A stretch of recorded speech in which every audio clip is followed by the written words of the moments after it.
বস, ম্যাডামের কাছ থেকে শাস্তি পাওয়ার পর থেকে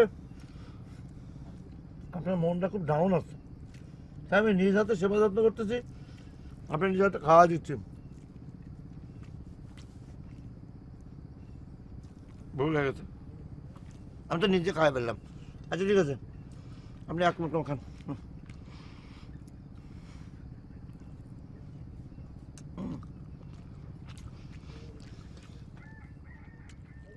বাস, আপনাদের শাস্তি পিরিয়ড 5 ঘন্টা পার হয়ে গেছে, আর 19 ঘন্টা বাকি আছে। আপনি বড় ধরনের একটা বিপর্যয় হতে পারে, রাগ হবেন না। কত রকমের বিপদ হতে পারে। ধরুন যে কেউ এসে এমন একটা কথা কইল, আপনি তো ম্যাট বাই শাস্তি অনুযায়ী হ্যাঁ স্যার আর কিছু বলতে পারবেন না, তাই না? তাহলে কত রকমের বিপদ হতে পারে না। তো যাই হোক, খুব সুন্দর ভাতটা দিছে।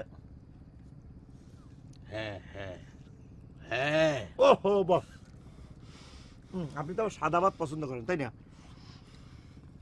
নেন, নেন, ভালো করে ভালো করে, হ্যাঁ খান খান, ভালো করে চা বায়া খান। শোনেন, বড় মেয়ের 2 বেটি টুনটুনি আর পায়ে আইসে পড়লে কিন্তু আপনার বিপদ হবে নি। যে কোনো ধরনের প্রশ্ন করি তো আপনি হ্যাঁ ছাড়া কিছু করতে পারবেন না। তাহলে কিন্তু আপনার যে স্বপ্ন আছে না, সেটা বেচতে যাবে নি। নেন, আর এক গাল সাদা ভাত দিই।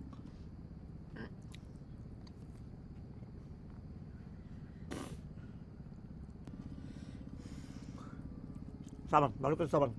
শোনেন, আর আসার আগে খায় দে খাটের তলে নৌকায় যান, বুঝতে পারলাম।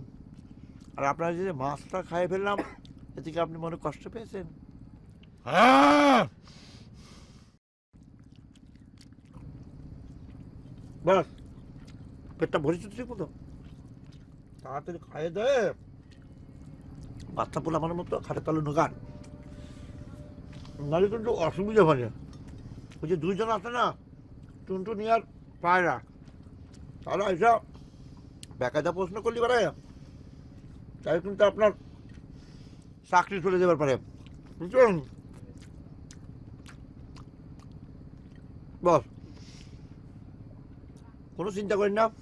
এই যে কাঁটাটা আছে, এর মধ্যে প্রচুর পরিমাণে ক্যালসিয়াম আছে। আপনার তো আবার রাত কানা রোগ আছে, সাবাই খাই ফেলেন। আচ্ছা ঠিক আছে, রেখে দেই না, দেরি হয়ে যাচ্ছে। ঝোল খাচ্ছেন, খান, ঝোল খাবেন হয়েছে। এবার হাত ধুয়ে আপনি খাতে না লুকান,